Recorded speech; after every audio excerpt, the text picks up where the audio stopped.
Appointment and remuneration of KMP की managerial personnel. पहले थोड़ा डेफिनेशन है, उसके बाद प्रोविजन शुरू होंगे। डेफिनेशन में 2 सबसेक्शन 51 है की मैनेजरियल पर्सनल। तो सीईओ, एमडी, मैनेजर मतलब chief executive officer, managing director या मैनेजर, फिर सीएस, फिर CFO company secretary and chief financial officer, whole time director WTD. And एक और है बीओडी के एक लेवल नीचे वाला, तो officer not more than 1 level below the directors who is in whole time employment and designated as KMP by the BOD. वो जो डायरेक्टर के नीचे वाले लेवल पे होगा बंदा, शायद वाइस प्रेसिडेंट या प्रेसिडेंट या कोई भी नाम से, फाइनेंस हेड, ये वो कोई भी नाम से होने दो, बीओडी के एक लेवल नीचे है वो बंदा एंड उसको केएमपी बोला गया है। बीओडी उसको डेजिग्नेट करता है कि भाई तू आज से केएमपी है, तो बीओडी ने बोला तू केएमपी है तो तू केएमपी है। फिर 2 सबसेक्शन 53 मैनेजर। मैनेजर एंड उसके बाद आएगा एमडी, वो दोनों बहुत सिमिलर है। तो पहले manager. Manager is an individual having management of whole or substantially whole of the affairs of the company subject to superintendence or directions of the BOD. याद रखना, एमडी हो, मैनेजर हो, डब्ल्यूटीडी हो, कोई भी हो, वो बीओडी के एक लेवल नीचे। आई एम नॉट सेइंग एक लेवल नीचे, बीओडी का पार्ट होगा वो बिकॉज वो डायरेक्टर है, बट बीओडी का उसके ऊपर सुपरिंटेंडेंस होता है। मतलब कि बीओडी बेसिकली क्या करता है, बीओडी उसको इंस्ट्रक्ट या डायरेक्ट वगैरह कर सकता है। तो उसके नीचे ही आते हैं मैनेजर बोलो, एमडी बोलो, होल टाइम डायरेक्टर बोलो, कोई भी बोलो। सो बेसिकली बीओडी का बात सुनना पड़ेगा उसको। नाउ ये एक इंडिविजुअल है, ठीक है, इंडिविजुअल है जिसको एक सब्सटैंशियली होल या whole of the affairs of the company manage करने बोला है। And it also includes a director or any other person occupying the position of manager by whatever name called under a contract of service or not। मतलब एक बंदा है, वो actually उसका post manager नहीं लिखा है, but he does the same thing. क्या करता है वो, सब्सटैंशियली होल या होल ऑफ द कंपनी का अफेयर्स जो है वो मैनेज वगैरह करता है। एंड वेदर वो डायरेक्टर हो या ना हो कोई बात नहीं, चाहे कॉन्ट्रैक्टर सर्विस किया हो या नहीं किया हो कोई बात नहीं, बट अगर वो काम कर रहा है ना तो वो मैनेजर कहलाया जाएगा अंडर दिस सेक्शन। तो कोई भी नाम से होने दो, अगर वो ये सब काम कर रहा है तो he will be a manager. फिर एग्जांपल्स, तो पहला एग्जांपल था mister A is the head of finance department. इसको हम मैनेजर नहीं बोल सकते। क्यों नहीं बोल सकते? क्योंकि डेफिनेशन में लिखा है ना, he should be managing the company, एक डिपार्टमेंट नहीं भाई, तो वो मैनेजर नहीं कहलाया जाएगा। सिमिलरली मिसेस ए है एक, she controls and manages the whole company but she is not a director, चलेगा क्या? हाँ, she can be a manager, क्योंकि मैनेजर बनने के लिए डायरेक्टर होना जरूरी नहीं है, कोई भी पर्सन चलता है। उसके बाद 2 subsection 54 managing director. Managing director is a director entrusted with same substantial powers of management of affairs of the company by virtue of, उसको किसने ये पावर दिया है, कैसे उसको पावर मिला है? तो by AOA of the company या अग्रीमेंट विद द कंपनी या फिर resolution pass by the company at general meeting और बाय द बीओडी, मतलब बोर्ड रेजोल्यूशन के द्वारा या कोई भी कंपनी में या कोई भी कंपनी के जनरल मीटिंग में रेजोल्यूशन पास किया होगा, इसके द्वारा उसको ये पावर दिया गया है कि भाई आज से तेरे ये पावर्स है। And it includes the director who occupies the position of MD by whatever name called। Again, एक डायरेक्टर है जो MD टाइप काम करता है, उसको खाली पोस्ट MD का नहीं दिया था, तो बाय डिफॉल्ट वो भी MD हो जाएगा। और भी है सब्सटैंशियल पावर्स ऑफ मैनेजमेंट जो होता है ना, it shall not include powers to do administrative acts of routine nature. ये डे टू डे बेसिस पे जो छोटा मोटा काम रहता है ना, उसको तुम सब्सटैंशियल पावर ऑफ मैनेजमेंट नहीं बोल सकते। क्या क्या आता है उसमें? तो SADD करके एक आंसर है, सैट। तो sign share certificates, affix common seal of the company to documents, draw and endorse check or negotiable instrument, या direct registration of transfer of shares. ये सब चिंदी चिंदी काम है ये सैड SADD वाले। अगर कोई ये सब करता है तो वो MD है क्या? नहीं, मतलब ये सब है ना एडमिनिस्ट्रेटिव काम होता है, ये किसी और को चिपका सकते हो। सब्सटैंशियल पावर ऑफ मैनेजमेंट इससे बहुत कहीं बड़ा होता है। Example, mister A is an additional director having substantial power of management. क्या वो MD कहलाएगा? हाँ कहलाएगा। क्यों? क्योंकि ऐसा नहीं बोला है कि additional director can not B MD। अरे कोई भी women director, additional director, alternate, कोई भी MD बन सकता है अगर उसको पावर दिया है तो। Mrs A is MD but later she resign as a director. तो भाई by default she ceases to be MD, क्योंकि एमडी होने के लिए पहले तुमको डायरेक्टर होना है, डायरेक्टरशिप से अगर तुम निकल गए तो एमडी शिप से भी निकल गए। अच्छा इधर हाँ एक केस अपन ने देखा था, याद करो, इधर मैं पूछा था कि अगर मिसेस ए जो है, समझो वो एमडी है, ठीक है, later she resign as a director, फिर भी मुझे मिसेस ए का सर्विसेज चाहिए, तो एमडी का पोस्ट तो उसका निकल चुका है, बट तुम उसको मैनेजर अपॉइंट कर लो ना, manager need not be a director, तो उसको तुम मैनेजर अपॉइंट कर लो। And of course BOD will exercise control over MD, BOD का ही सुपरिंटेंडेंस रहेगा सबके ऊपर। फिर टू सबसेक्शन 78 रेम्यूनरेशन के ऊपर है। इट इंक्लूड्स मनी और its equivalent given to any person for his services, पैसा दो या और कुछ दो, परक्यूजिट्स वगैरह दो, सब चलेगा। And it includes perquisites defined under income tax act, salary वाला चैप्टर जो है ना उसमें। Whole time director to subsection 94 में, director in whole time employment of the company. और भी थे डेफिनेशन जैसे सीएस, सीएफओ, सीईओ वगैरह, not that important. A person appointed as CFO is a CFO, a person appointed as CEO is a CEO, ऐसा सब definition था, तो जाने दो। फिर 196 अब मेन चैप्टर शुरू होएगा, अपॉइंटमेंट ऑफ, सिर्फ 3 लोग हैं, इधर कंफ्यूज नहीं चाहिए, इधर और कोई भी नीचे, सिर्फ 3 लोगों के बारे में पूरा सेक्शन है। 196 appointment of MD, whole time director, manager. 196 subsection 1 बोलता है कंपनी शैल नॉट अपॉइंट और employ MD and manager at the same time. एक दिन पे या एक टाइम पे ऑफ द ईयर एक कंपनी में एमडी के साथ साथ मैनेजर नहीं हो सकता, but MD and whole time director हो सकता है, इधर कोई रेस्ट्रिक्शन नहीं है। मतलब एक एमडी एक डब्ल्यूडीडी वो चलेगा, बट एक एमडी एक मैनेजर कतई नहीं, नहीं चलेगा एट द सेम टाइम। अच्छा 6 महीना अगर एमडी रखा और उसके बाद समझो 1 महीना गैप है और उसके बाद 5 महीना मैनेजर रखा, वो एमडी छोड़ के चला गया रहेगा, ये चलेगा, क्योंकि एट द सेम टाइम नहीं हो रहा है ना दोनों, ये चलेगा। फिर टेनोर सबसेक्शन 2 वाला बोलता है कि maximum 5 years at a time tenure होगा, रीअपॉइंटमेंट वगैरह पे कोई ऐसा कुछ रेस्ट्रिक्शन नहीं है, तो तुम 5+5+5+5 till the time you die, याद रखना ये, तब तक तुम अपॉइंट हो सकते हो।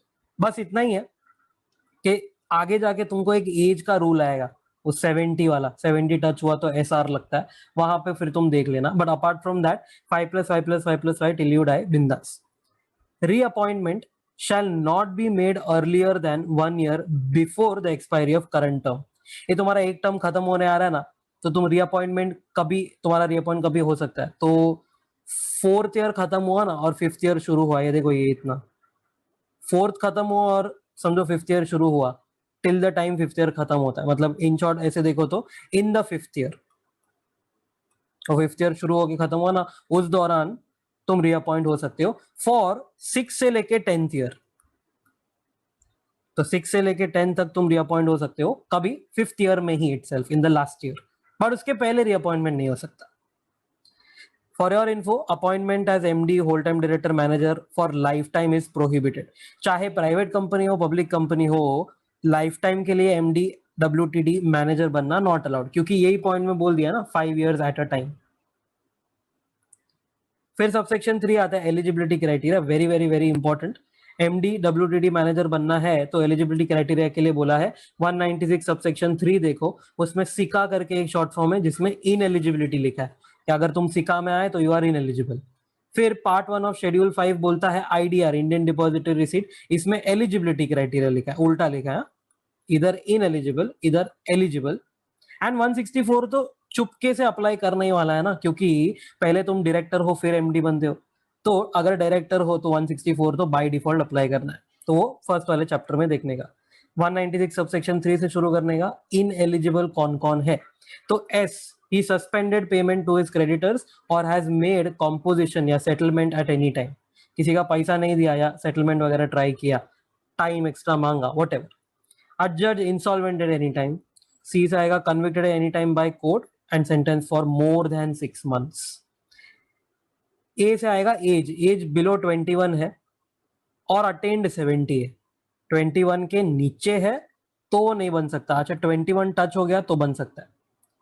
अटेंड 70 और मोर, मतलब अगर 70 टच हुआ तो नहीं चलेगा, 71 है तो भी नहीं चलेगा, तो ऐसे लेस देन 21 और एटलीस्ट 70, ये ध्यान से देखना, लेस देन 21 एंड 70 और मोर, तो ये इनएलिजिबल हो गया।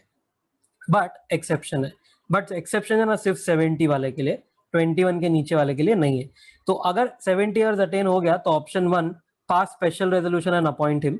एक्सप्लेनेटरी स्टेटमेंट जो रहेगा ना of the notice of the meeting, मतलब वो नोटिस देने का एसआर पास करवाने के लिए, तो नोटिस में लिख देने का तुमको जस्टिफिकेशन कि ये बंदा हमको क्यों चाहिए।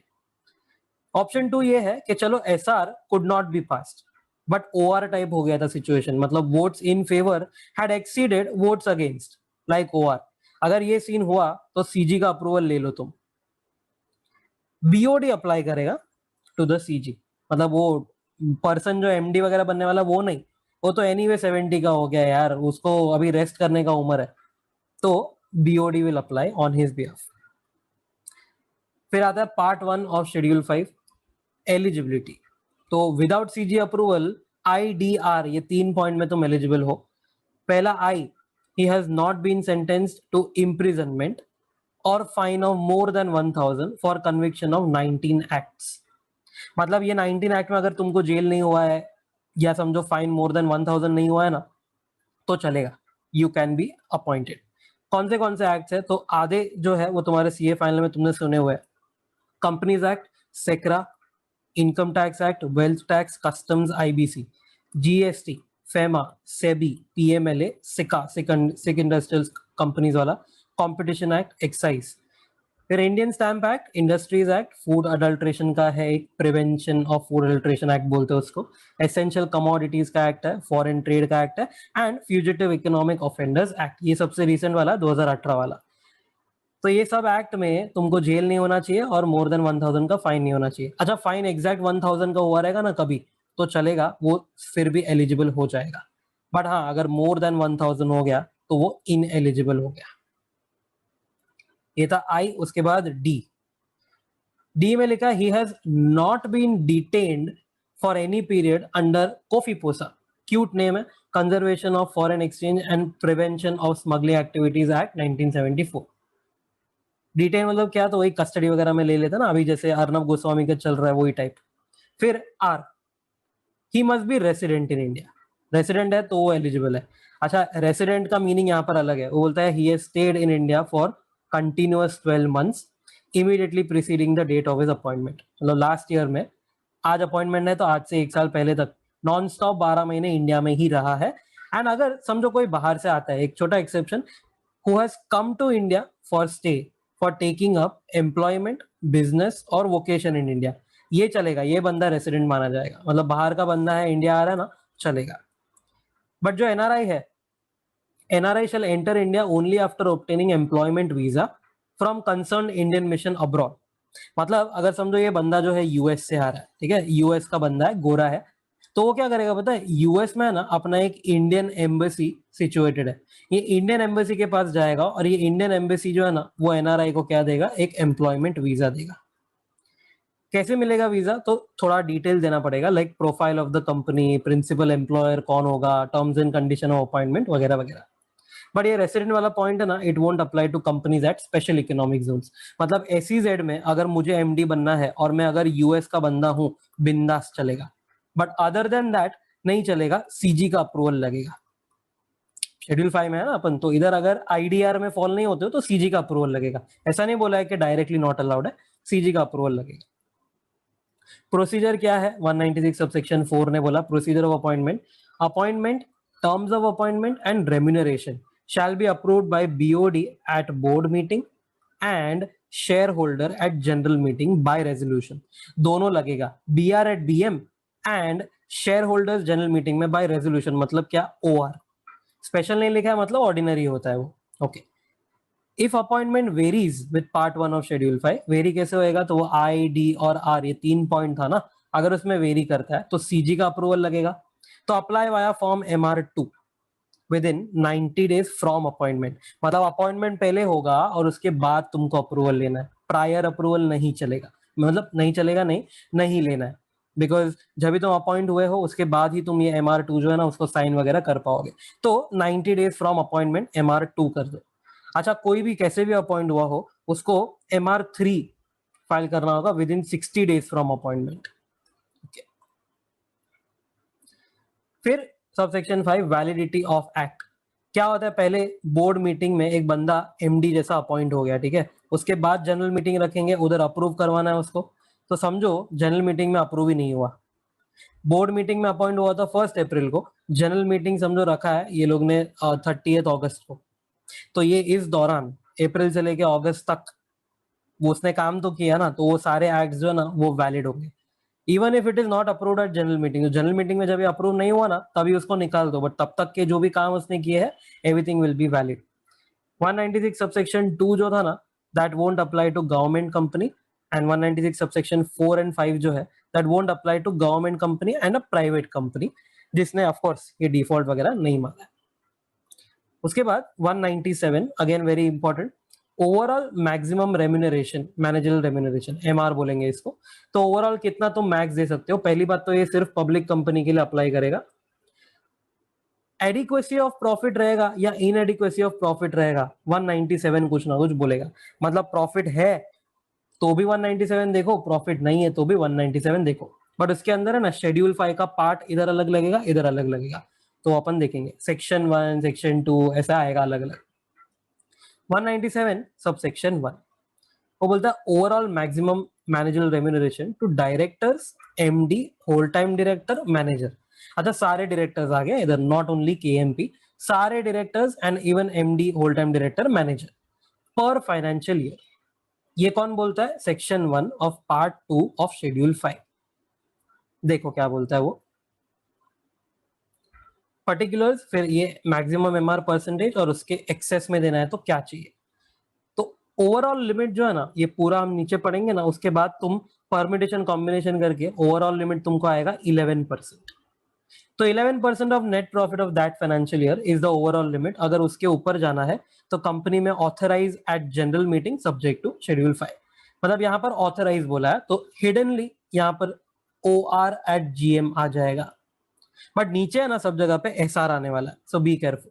तो कंपनी में ऑथराइज एट जनरल मीटिंग 11 के ऊपर देना है। तो अब मेन है कि भाई 13510 क्या होता है, तो there is only 1 MD, whole time director या मैनेजर, मतलब तीनों में से कोई भी एक ही है समझो। तो 5% of net profit of that financial year. अच्छा ये किसको मिलेगा, तो उसी को, एक बंदा जो है ना उसी का बात हो रहा है, एक MD है तो उसको 5% तक दे सकते हो। बट अगर more than 1 MD, whole time director, manager है, मतलब शायद समझो एक MD है एक होल टाइम डायरेक्टर है, समझो 2 लोग हैं, तो दोनों को मिला के 10% of net profit of that financial year. Aggregate मतलब वही 2 3 4 जितने भी लोग हैं ना सबको मिला के दे देना। फिर remuneration to directors who are not MD और होल टाइम डायरेक्टर। अब MD, whole time director, manager खत्म हो गया, वो ऊपर हो गया। सेकेंड पॉइंट में था कि एटलीस्ट, या एटलीस्ट क्या, एटलीस्ट नहीं, 1 MD, whole time director, manager है तो 5, मोर देन 1 है तो 10। अब उन तीनों को छोड़ दो, उसके अलावा डायरेक्टर्स होते हैं ना नॉर्मल, उनका बात कर रहे हैं। तो उनके केस में ऐसा है कि 1% of net profit of that FI if company has MD, whole time director, manager.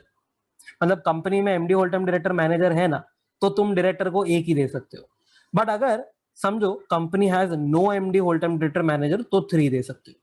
तो काम अकॉर्डिंगली डिवाइड हो जाएगा ना। अगर MD वगैरह है तो डायरेक्टर को सिर्फ 1 देने का, बट MD नहीं है मतलब डायरेक्टर बहुत काम करते रहेंगे तो उनको 3 देने का। ओके, और 5 10 1 3 जो भी है उसके ऊपर जाना है तो company should authorise by special resolution, ये इंपॉर्टेंट। मतलब 11 वाले के लिए SR नहीं चाहिए, ठीक है, यहाँ पर SR चाहिए। थोड़ा बहुत पॉइंट्स था, पहला कि नेट प्रॉफिट क्या होता है, तो एज पर 198 देखना, बट 198 में है ना तुम पूरा कैलकुलेशन देखोगे, उसमें से एक चीज माइनस मत करना, without deducting remuneration to director.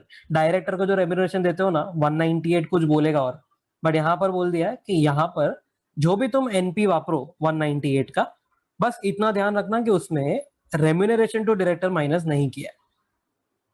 For more than 11% वाला है ना, SR इज नॉट नीडेड, ये एक याद रखना, ओनली OR विल सफाइस। अगर कंपनी ने डिफॉल्ट मारा है 4 लोगों को, कौन 4 लोग, bank, public financial institution, NCD holder, non convertible debenture holder, and any other secured creditor, unsecured का बात नहीं किया है, only secured, then their approval shall be obtained before obtaining approval of company at GM। मतलब ये जो ऊपर पूरा पढ़ा ना तुमने 1 3 5 10 11 जो भी है, अगर कंपनी का अप्रूवल लगता है, OR हो या SR हो जो भी है, उसके पहले तुमको जिसको तुमने डिफॉल्ट मारा है ना एचआर में से उसका अप्रूवल लगेगा। And all the above percentages are exclusive of sitting fee under 197 subsection 5। मतलब सिंपल एग्जांपल समझो, तुम यहां पर फॉल होते हो 5% वाले में। समझो तुम्हारा नेट प्रॉफिट है 1 करोड़, तुमने जो एमडी है ना, एक सिंगल एमडी, उसको 5 लाख दिया, बट उसके साथ साथ तुमने उसको 1 लाख का सिटिंग फी भी दिया है, तो क्या ये चलेगा? तो आंसर इज यस, ये चलेगा। क्यों चलेगा? क्योंकि 1 करोड़ का नेट प्रॉफिट है, उसका 5%, 5 लाख तुमने दिया है यहाँ पर, which is okay, permissible. 1 lakh का जो फी ओवर एंड अबाउ है ना, नीचे क्या लिखा है कि दीज परसेंटेजेस 5, 10 वगैरह, it will not include sitting fee. तो ओवर एंड अबाउ दैट मैं सिटिंग फी उसको दे सकता हूँ 197 सबसेक्शन 5 के हिसाब से, ये चलेगा। फिर एक एग्जाम्पल था कि अगर एक एमडी है, 2 होल टाइम डायरेक्टर है, 4 डायरेक्टर है मेरी कंपनी में, एक MD, 2 whole time director, 4 director. तो देखो ये दोनों के केस में आ गया ना more than 1 MD whole time director वाला केस, तो इधर 10% अलाउ। ये तीन लोग, एक एमडी, 2 होल टाइम, ये तीनों को मिला के 10% ऑफ नेट प्रॉफिट तक जा सकता है। एंड बाकी के 4 डायरेक्टर है, तो देखो डायरेक्टर को रेम्यूनरेशन मिलेगा when there is already MD whole time director manager. तो भाई एमडी होल टाइम डायरेक्टर है ना, तो डायरेक्टर को सिर्फ 1 मिलेगा। तो 10 यहां पर गया, 1 यहां पर आया, तो यही एक कॉम्बिनेशन है जिसमें 11% तक तुम्हारा मैक्सिमम लिमिट पहुंच सकता है। फिर 197 सबसेक्शन 3 एंड सबसेक्शन 11 ये बोलता है कि अगर कंपनी में देयर इज नो प्रॉफिट या इनएडिक्वेट प्रॉफिट, फॉर एग्जांपल तुम्हारा जो नेट प्रॉफिट है बिफोर रेम्यूनरेशन आता है समझो 6 लाख, बट तुमको रेम्यूनरेशन देना है 20 लाख, इसको बोलते हैं इनएडिक्वेट प्रॉफिट। 6 लाख का ही प्रॉफिट है, बट रेम्यूनरेशन 20 लाख का जाना है तुमको। तो इन दैट केस क्या करने का? तो पहले तो सिटिंग फीस का जो पार्ट है ना, that you can pay as per 197 subsection 5, 1 lakh per meeting तब का जो मैक्स लिमिट है ना, वो बिंदास पे करो, ठीक है, वो हम रेम्यूनरेशन में काउंट नहीं करते। बट बाकी का remuneration pay as per schedule 5 only, and even if MOA resolution etcetera specify the contrary, you still have to follow schedule 5 only. Schedule 5 क्या बोलता है? तो सेक्शन 2 पार्ट 2 शेड्यूल 5, ऊपर जो पढ़ा था ना पहले वो सेक्शन 1 था, अब सेक्शन 2।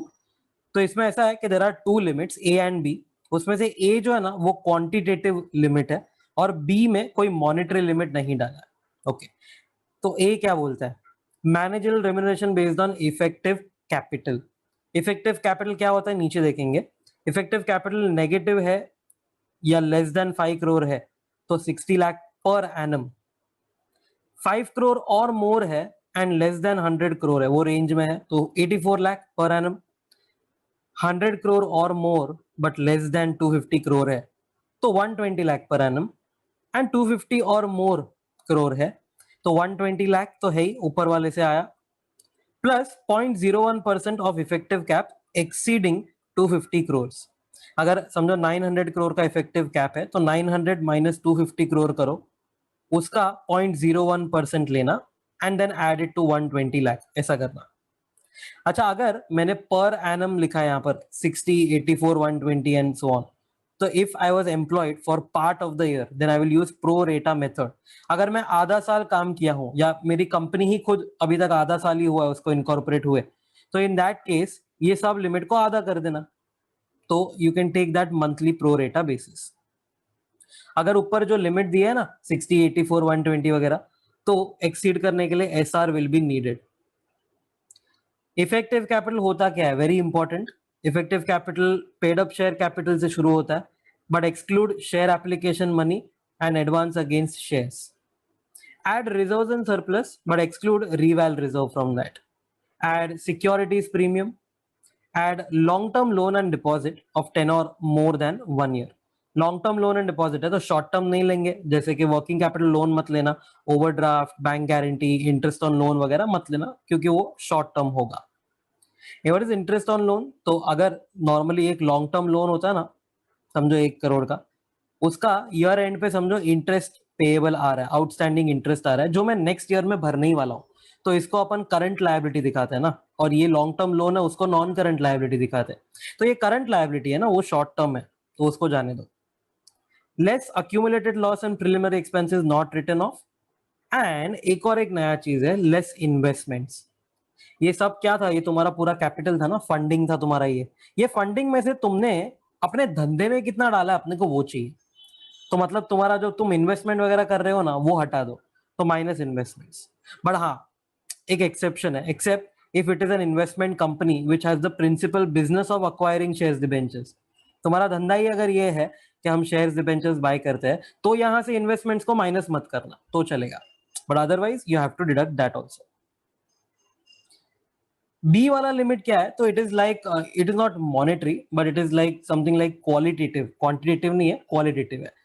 तो लिमिट या रेस्ट्रिक्शन बोल सकते हो for managerial personal functioning in professional capacity. Professional capacity मतलब क्या होगा, तो सीए, सीएस, लॉयर, डॉक्टर वगैरह, समथिंग लाइक दैट।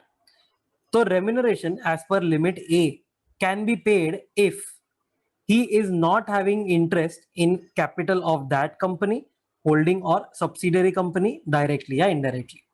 मतलब लिमिट ए के हिसाब से अगर तुमको पे करना है ना, तो he should not be interested in the company or holding या subsidiary company।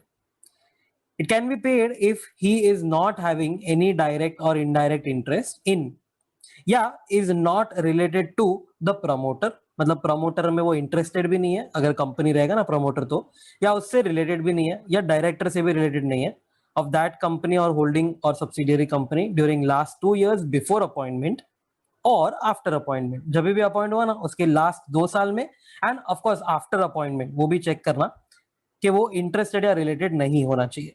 And also, you can pay as per limit A only if he possesses graduate level qualification plus expertise plus specialized knowledge in the field of company's operations। तो ये सब किया ना तो ही तुम limit ए के हिसाब से पे कर पाओगे, क्योंकि देखो कंपनी में प्रॉफिट नहीं है ना, तो प्रॉफिट नहीं है तो जेन्युइन बंदे को ही हम देंगे। ये यहाँ पर अंदर वाला है, ये रिलेटेड है, ये यहाँ पर विदाउट क्वालिफिकेशन रहेगा, तो हम उसको क्यों दे, लॉस है ऊपर से, एंड वो इज नॉट इवन क्वालिफाइड। ठीक है, तो देना है तो ये तीनों कंडीशन सेटिस्फाई करो। बट एक्सेप्शन है, any employee holding shares of that company up to 0.5% of paid up share capital under any scheme like ESOP or any basis of merit वगैरह उसको मिला रहेगा, then that is not deemed to be interested। मतलब it is deemed not to be interested, so you can pay as per limit A। उसको, ऐसे बंदे को जिसके पास 0.5% तक है ना पेड अप शेयर कैपिटल का, उसको तुम पे कर सकते हो, चलेगा। बट अदर देन दैट कोई भी इंटरेस्टेड होगा ना उसको तुम एमआर एज पर लिमिटेड नहीं पे कर पाओगे अगर कंपनी में लॉस वगैरह है तो, या प्रॉफिट इनएडिक्वेट है तो। And limit A and B will apply if payment of MR is approved by board resolution and also by NRC, अगर रिक्वायर्ड है ना 178 में बनाना तो। The company has not defaulted to 4 लोग, bank, financial institution, non convertible debenture holder and secured creditor. And if they have defaulted, so their approval will be needed before approval of company OR या SR। OR SR किधर लिखा है, देखो यहाँ पर लिखा है, इधर लिखा है limit A and B apply करेगा इफ OR और SR as per limit A. Limit A अपन ने क्या पढ़ा, इफेक्टिव कैपिटल वाला पढ़ा, 60 लाख, 84 लाख वगैरह। तो नॉर्मल अप टू 60 या अप टू 84 जो भी लिमिट होता है ना उसके लिए OR लगता है, एंड उसको एक्सीड किया तो SR लगता है। ठीक है, तो वो SR वगैरह जो है वो तुमको पास करना पड़ेगा, OR या SR जो भी है।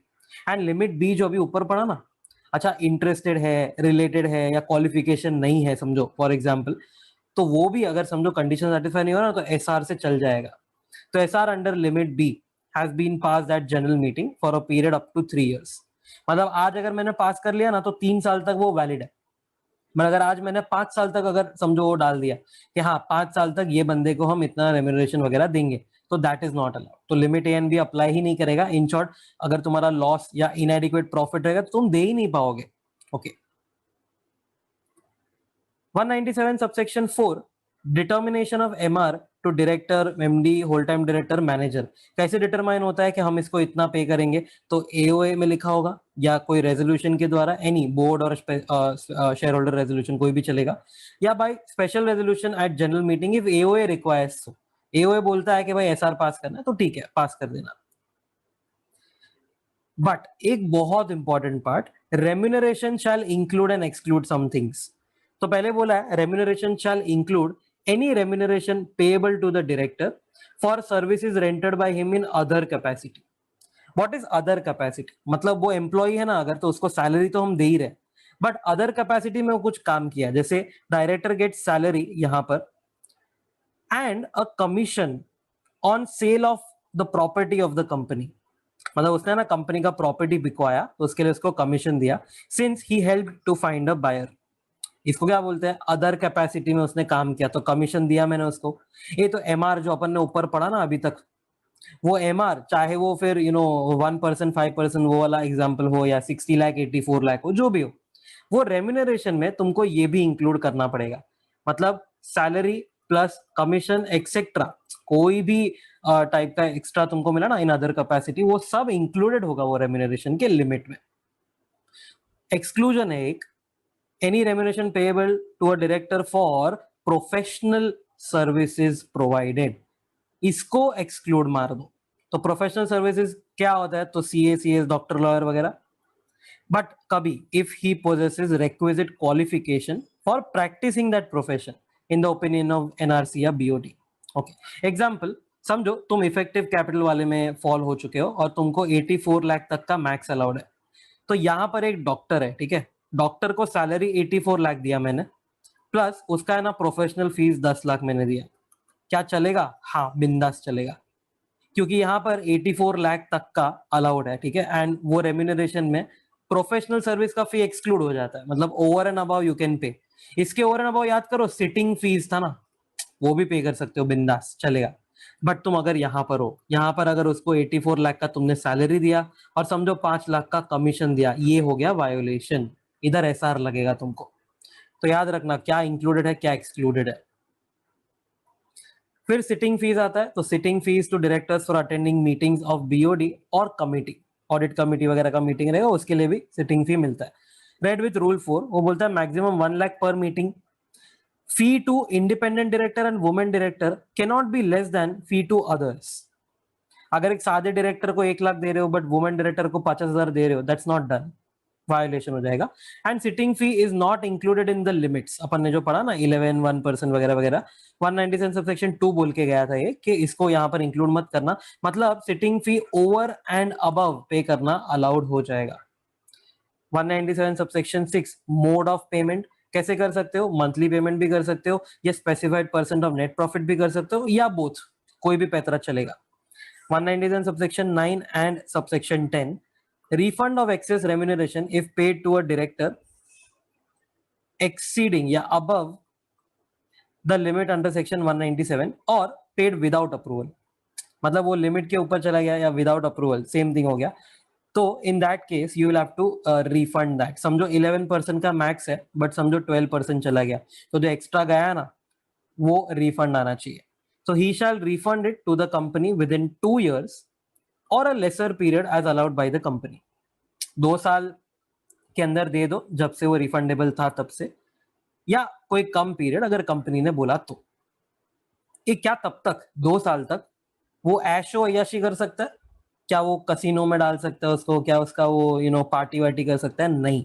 ही shall hold it in trust for the company until it is refunded. Keep that money safe, जब तक रिफंड नहीं कर देते तब तक, क्योंकि कंपनी का पैसा है तो तुमको वो सेफ रखना पड़ेगा। एंड एक नॉनसेंस पॉइंट था, refund can be waived off within 2 years from payment of excess remuneration by passing SR at GM.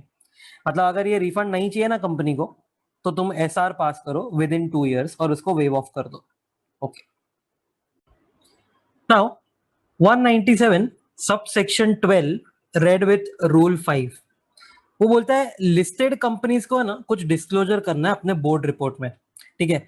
First of all 197 जो है वो पूरा का पूरा सिर्फ पब्लिक कंपनी के लिए अप्लाई करता है, उसमें भी ये सबसेक्शन 12 एंड रूल 5 जो है वो लिस्टेड कंपनी के लिए। क्या क्या डिस्क्लोज करेंगे ये लोग? एक रेशियो डिस्क्लोज करना है, remuneration to each director divided by median employee remuneration. ये रेम्यूनरेशन टू ईच डायरेक्टर तो मिल जाएगा। मीडियन एम्प्लॉय रेम्यूनरेशन क्या होता है? तो सिंपल है, मीडियन कैसे कैलकुलेट करते हैं? अगर समझो एक एम्प्लॉय है, या let's say not one employee, let's say there are 5 employees, तो समझो 2 लाख, 4 लाख, 6 लाख, 8 लाख, 10 लाख, अगर ये उनका सैलरी है। मीडियन के लिए नंबर 1 रूल, असेंडिंग या डिसेंडिंग ऑर्डर में डेटा को बांट दो। तो मिडिल वाला जो नंबर होता है ना वो मीडियन है, 6 लाख। ओके, तो ये डिनोमिनेटर हो गया। अगर समझो 6 लाख नहीं, but let's say there are let's say एक और यहाँ पर 1 लाख वाला बंदा है, ठीक है, टोटल 6 एम्प्लॉइज है।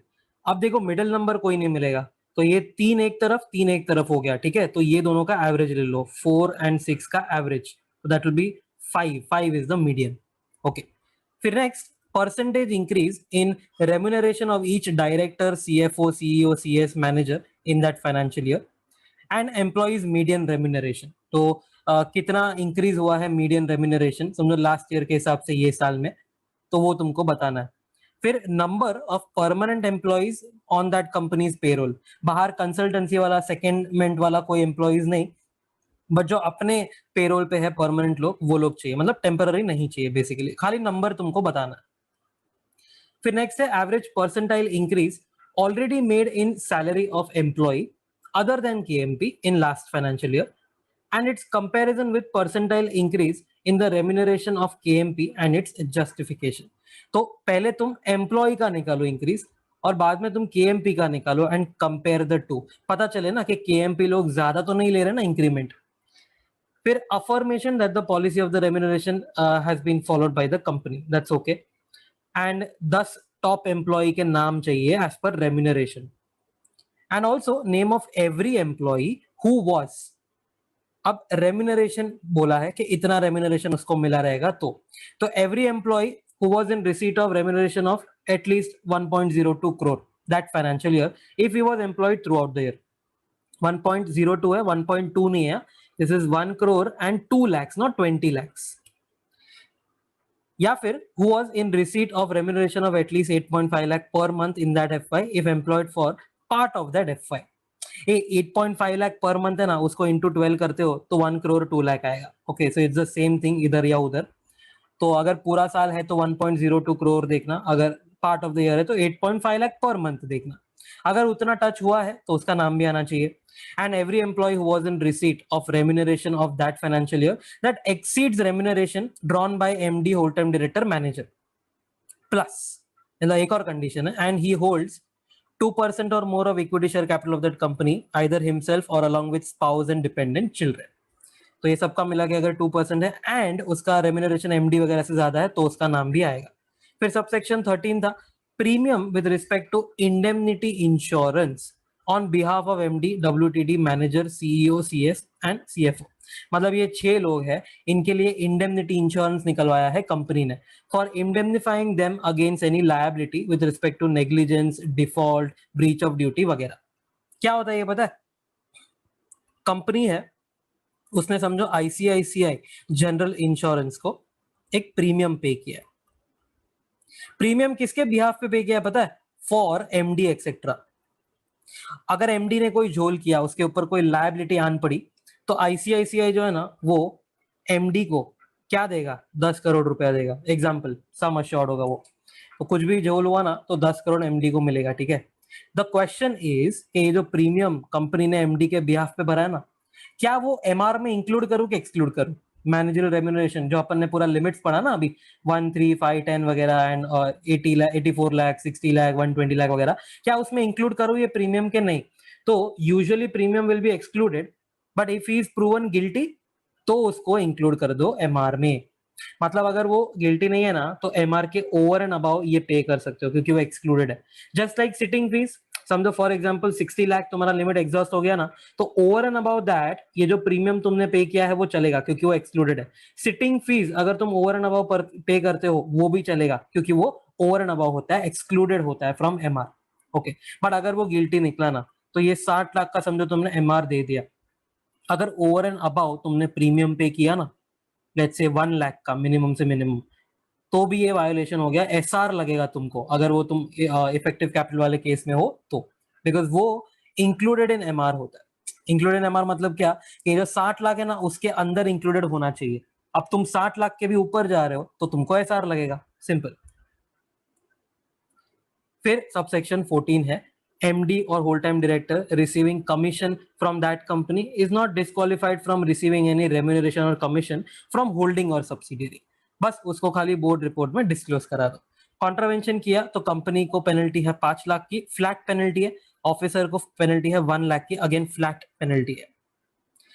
सबसेक्शन 16 बोलता है कि ऑडिटर का report under 143 must include a statement on whether MR is as per 197 और is it excess of limit under 197। तो फॉलो किया है या नहीं किया है वो बेसिकली बताना होगा। एग्जेम्पशंस, तो एग्जेम्पशंस अलग है थोड़े ये केस में। गवर्नमेंट कंपनी को एग्जेम्प्ट है पूरा सेक्शन अगर डिफॉल्ट नहीं मारा तो। निधि कंपनी के लिए एग्जेम्पशन नहीं है but I can say it is a modification. देखो निधि कंपनी के लिए क्या मॉडिफिकेशन है, उसमें लिखा है कि SR if manager remuneration exceeds 13510 it will apply but with a modification that remuneration to director other than MD, WTD, whole-time director या manager for performing special services to the Nidhi as per AOA may be paid monthly subject to company's approval at general meeting and of course subject to 197। ये क्या बोलने का try कर रहा है पता है कि तुम्हें ना वो जो एमआर पे कर रहे हो 13510 उसके लिए एसआर चाहिए वगैरह वो तो ठीक है, बट अगर तुम एक डायरेक्टर को जो एमडी वगैरह नहीं है अगर तुम उसको एक स्पेशल सर्विस के लिए फी पे करना चाहते हो ना तो तुम कंपनी का अप्रूवल लेके वो कर सकते हो।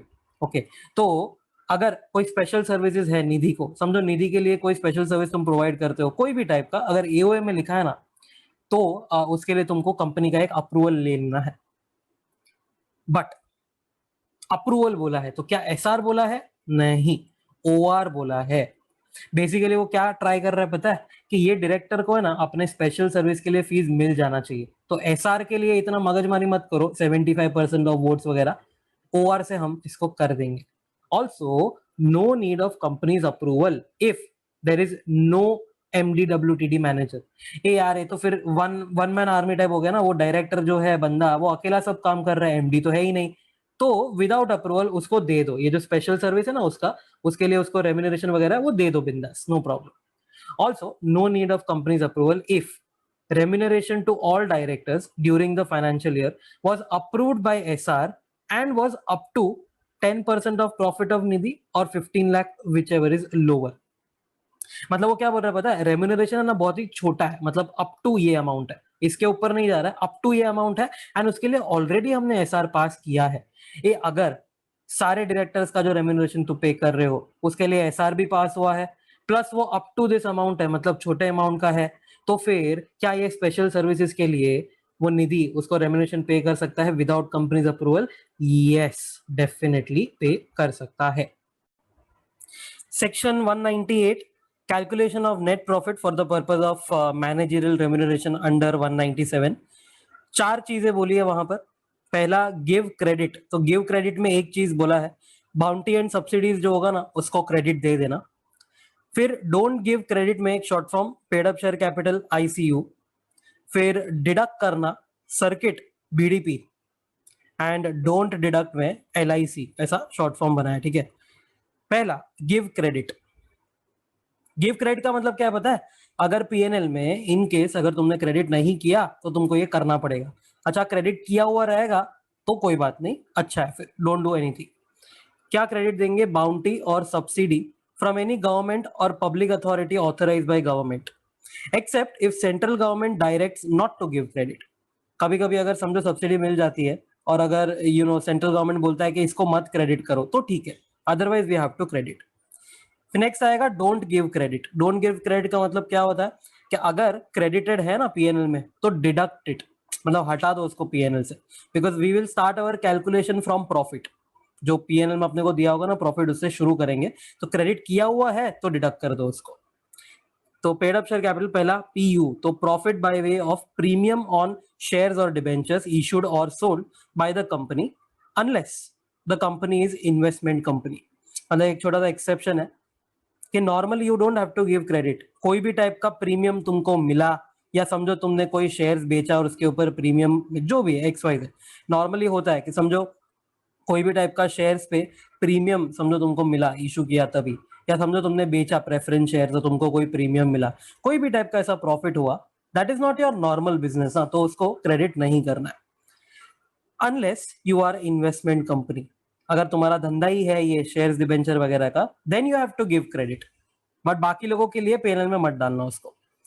फिर एस से आएगा profit on sale of shares forfeited bye the company. कभी कभार कॉल नहीं पे किया होगा तो तुमने उसको कैंसिल कर दिया, फोरफिट कर दिया और उसके बाद बेच दिया उसको। समझो 10 रुपए का फेस वैल्यू है, 8 रुपया रिसीव्ड था, ठीक है, और तुमने फोरफिट कर दिया, 9 रुपए में बेच दिया फॉर एग्जाम्पल, जो भी प्रॉफिट वगैरह हुआ है again does not go to PNL. फिर सी से आएगा profit on capital nature from sale of undertaking.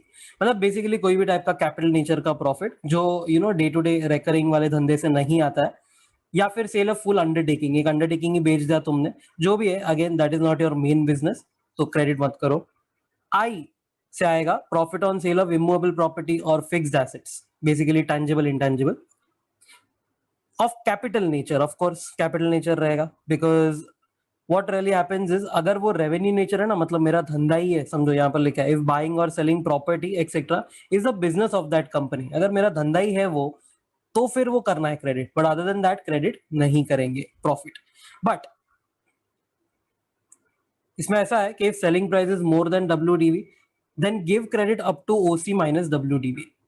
मतलब अगर तुमको प्रॉफिट हुआ है ना, जैसे फॉर एग्जांपल ओरिजिनल कॉस्ट 1000 का है, डब्ल्यूडीवी 600 का है, सेलिंग प्राइस इज 1100, ठीक है, तो नॉर्मली 500 का गेन हम पीएनएल में क्रेडिट करते हैं, बट इधर क्या बोला है, क्रेडिट किधर तक देने का, ओसी माइनस डब्ल्यूडीवी, जो डिफरेंस है ना वो, मतलब कि ये दोनों का बीच का डिफरेंस कितना होता है, 400, तो 400 तक क्रेडिट अलाउड है। और ये क्यों क्रेडिट अलाउड है पता है, क्योंकि ओसी से डब्ल्यूडीवी तक तुमने 400 का डेबिट किया था ना, तो इसके लिए बोला कि उतना तुम यहां पर क्रेडिट अप कर सकते हो, चलेगा।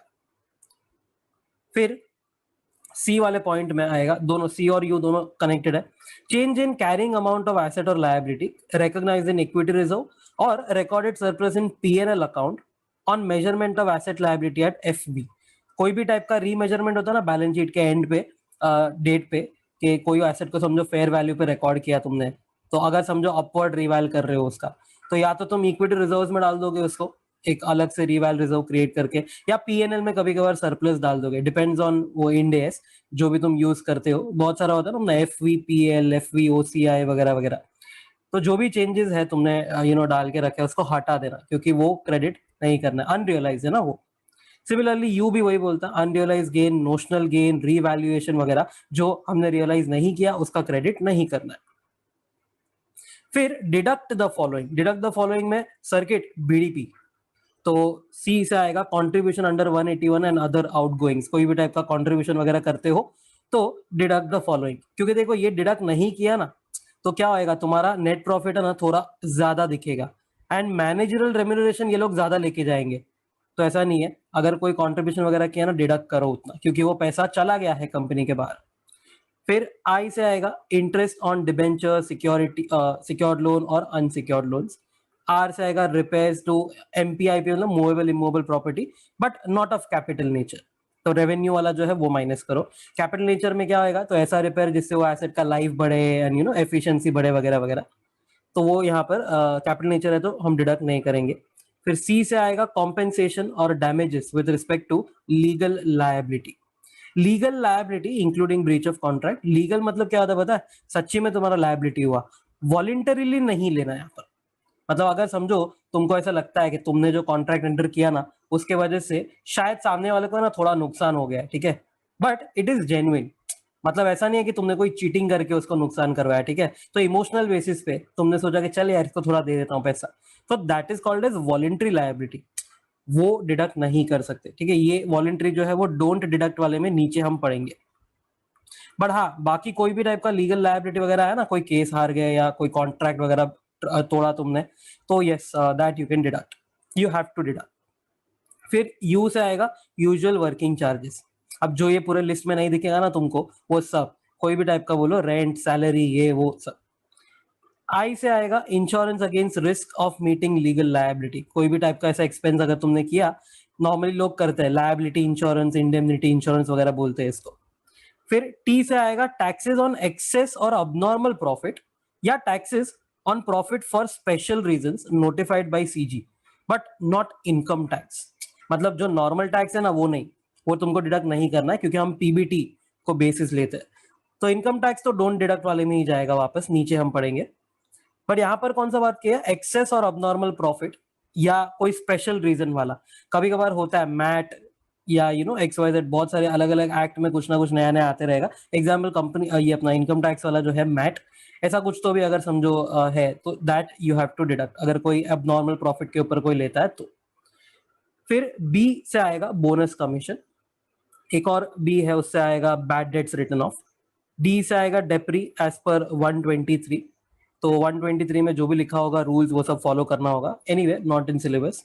फिर डी से आएगा डायरेक्टर्स रेम्यूनरेशन, ठीक है। अब यहां पर बोल के तो रखा है डायरेक्टर्स रेम्यूनरेशन माइनस करो, बट इफ यू रिमेंबर 197 जब अपन ने पढ़ा ना, 1, 3, 5, 10, 11% वाला, that was of net profit before deducting directors remuneration. ये बहुत इंपॉर्टेंट लाइन है, मतलब अगर तुमको पूछा ना एग्जाम में कि 198 में प्रॉफिट क्या है, हाँ तो तुम ये माइनस करके दे दो, डिडक्ट द फॉलोइंग। बट अगर तुमको पूछा ना कि ये प्रॉफिट है, अब उसमें से तुम 197 में हमको बताओ मैक्सिमम जो 11% है वो क्या, तो जब भी तुम वो बताओगे ना 11% ये है, दैट टाइम डोंट डिडक्ट, मतलब it will B before deducting directors remuneration, क्योंकि उसी को ढूंढने के लिए यार तुम ये कर रहे हो ना। फिर पी आएगा prior period loss as per section 198 calculation if not deducted from profit of earlier years. ये बहुत इंपॉर्टेंट है, ये क्या बोलने का ट्राई कर रहा है पता है, this is like set off, but not set off losses as per PNL. एक चीज होता है लॉस एज पर पीएनएल और एक चीज होता है लॉस एज पर 198, ठीक है। तो ये 198 का कोई भी पास्ट ईयर का कैलकुलेशन हुआ होगा, उसमें कोई लॉसेज हुआ ना, उसको सेट ऑफ करने की बात कर रहा है कि अगर तुमने अभी तक माइनस नहीं किया तो तुम यहां से उसको माइनस कर लो।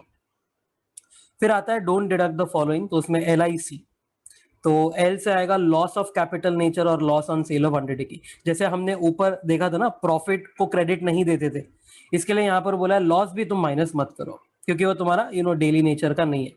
आई से आएगा इनकम टैक्स, सुपर टैक्स या सरचार्ज बोलते हैं उसको under income tax act, and any other tax other than point T of that circuit BDP। वो ऊपर क्या बोला था, डिडक्ट करना था अब नॉर्मल प्रॉफिट या एक्सेस प्रॉफिट पे या कोई स्पेशल टाइप का कोई टैक्स रहेगा ना, सिर्फ वही डिडक्ट करना, उसके अलावा यहाँ पर जो है इनकम टैक्स वगैरह that you are not going to deduct. फिर सी में आएगा कॉम्पेंसेशन और डैमेजेस पेड बट वॉलेंटरीली। ऊपर याद अपन ने कॉम्पेंसेशन पढ़ा था ड्यू टू लीगल लायबिलिटी या ब्रीच ऑफ ट्रस्ट वगैरह, तो यहाँ पर वही लिखा है कि other than C point of circuit BDP, मतलब जो सी पॉइंट वही था कि अगर लीगल लायबिलिटी वगैरह है ना, that you have to deduct, but voluntary तुम दे के आए किसी को, दैट यू कांट डिडक्ट। एक और सी था चेंज इन कैरिंग वैल्यू और carrying amount of asset liability recognise in equity reserves और P&L अकाउंट। सी ऊपर क्या हुआ था पता है, जब हम पढ़ रहे थे ना डोंट गिव क्रेडिट, तो उसमें अपन ने देखा था गेन था, अपवर्ड रिवाल था, इधर डाउनवर्ड रिवाल है, सिंपल। तो डाउनवर्ड रिवाल वगैरह हुआ है तो don't deduct the following. For your information खाली एक एग्जांपल देता हूँ टैक्सेस का, अंडरस्टैंड द क्वेश्चन फर्स्ट। अगर तुमको क्वेश्चन में PBT दिया है ना, तो टैक्सेस का कुछ भी मत करना तुम, क्योंकि वो प्रॉफिट बिफोर टैक्स दिया है एंड एनीवे हम इनकम टैक्स माइनस नहीं करने वाले। बट अगर पैट दिया है, अब एड बैक इनकम टैक्स, अब तुमको ये करना पड़ेगा।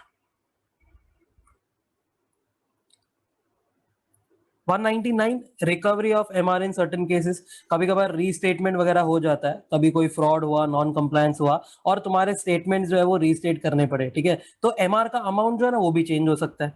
देखो, when a company is required to restate financial statements of prior years due to fraud or non-compliances, then it shall recover any MR paid in excess, चाहे वो रेम्यूनरेशन हो, ESOP हो, जो भी हो, to MD, manager, whole time director और CEO और by whatever name called। तो इनको अगर तुमने कोई भी टाइप का एक्सेस MR वगैरह दे दिया, चाहे वो पास्ट का MD है या अभी भी MD हो, फर्क नहीं पड़ता है, अगर तुमने एक बार जो उसको दिया था पास्ट में और अब पता चला कि वो रीस्टेट हो चुका है अमाउंट, तो वो रिटर्न करेगा, मतलब यू कैन रिकवर। देखो एग्जांपल, 2018 का नेट प्रॉफिट अंडर 198 था 1 करोड़, तो मैंने 11% इससे MR paid was 11 lakh. But in 2020, a fraud was revealed and net profit of 2018 was overstated by 20 lakhs। मतलब ये लोग ने कुछ तो भी कांड करके 80 लाख के बदले 1 करोड़ बताया था, मतलब 20 लाख वाज ओवरस्टेटेड। तो अकॉर्डिंगली 2018 का financial statements are being restated. ये तो अब MR भी तो रीस्टेट हो जाएगा 11%, तो now maximum MR is 11% of 80 lakh which is 8.8 lakh. तो एक्सेस पेड कितना हुआ, 11 तुम पे करके आए थे, बट पे कितना कर सकते थे 8.8, तो 2.2 एक्स्ट्रा गया है, ठीक है। तो company can recover it from MD etcetera and MD etcetera shell also be liable under 447। अच्छा, इसका मतलब हाँ ये भी नहीं है, इसका मतलब ये नहीं है कि खाली कंपनी रिकवर कर सकता है, वो बंदे को लायबिलिटी भी आने वाला है, 447 हो या जो भी नॉन कंप्लायंस हो उसका। फिर section 200 considerations by the company with respect to remuneration limit to be fixed. कभी भी आप कंपनी के पास जाओगे अप्रूवल वगैरह लेने, तो कैसे फिक्स करेगा रेम्यूनरेशन? देखो, कंपनी में fix the MR within limits specified in this act as it may deem fit while providing its approval under 196 और 197। 196 अपॉइंटमेंट के लिए था एमडी डब्ल्यूडीटी मैनेजर का, and 197 was regarding remuneration in respect of cases where it has inadequate और no profits. क्योंकि देखो, इनएडिक्वेट या no profits है मतलब कि कंपनी शायद कोई नेगेटिव फेज में चल रहा है, तो कंपनी को बोला है कि तुम बाकी सब फैक्टर्स देखो, उसके बाद उसको रेम्यूनरेशन कितना देना है वो डिसाइड करना। क्या क्या फैक्टर्स है देखो। while fixing the MR, company shall have regards to the following: financial position of the company, professional qualification and experience of that person, remuneration or commission drawn by him in any other capacity or from any other company। मतलब अपने company से ले रहा है, दूसरे company से भी ले रहा है, वो भी देखना। पता चला कि ये दोनों कंपनी से 100 करोड़ उठा रहा है, तो अपने कंपनी से थोड़ा कम दे दो उसको, ठीक है, इट्स रीजनेबल। सिक्योरिटीज और ESOP held by the director या प्लेज्ड बाय द डायरेक्टर, वो भी देख के बाद में डिसाइड करना remuneration. Financial and operational performance in last 3 years देखो।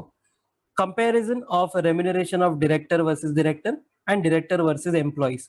कहीं पता चला कि एम्प्लॉइज को तुम अभी भी समझो ऑन एन एवरेज एम्प्लॉइज को तुम 10 लाख दे रहे हो पर एनम, और पता चला डायरेक्टर्स को तुम 100 करोड़ दे रहे हो, तो इतना डिविएशन जो है ना, दैट इज नॉट एडवाइजेबल। तो वो भी चेक करेंगे वर्सेस वर्सेस करके। फिर 201 forms and procedure of certain applications read with rule 7, ये अपन ने पहले भी पढ़ा था।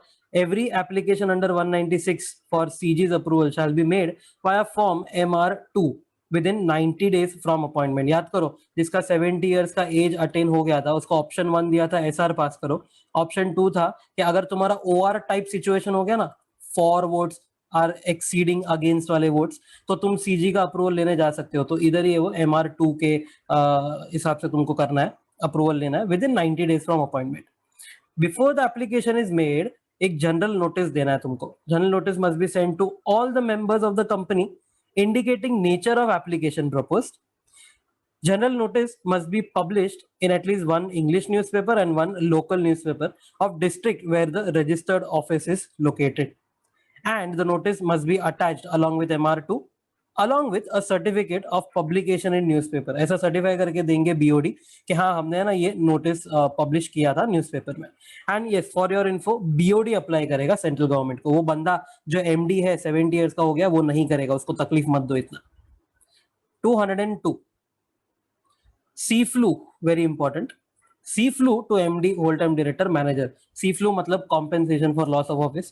तो company may make a payment to MD, whole time director, manager and not any other director। ये बहुत इंपॉर्टेंट है।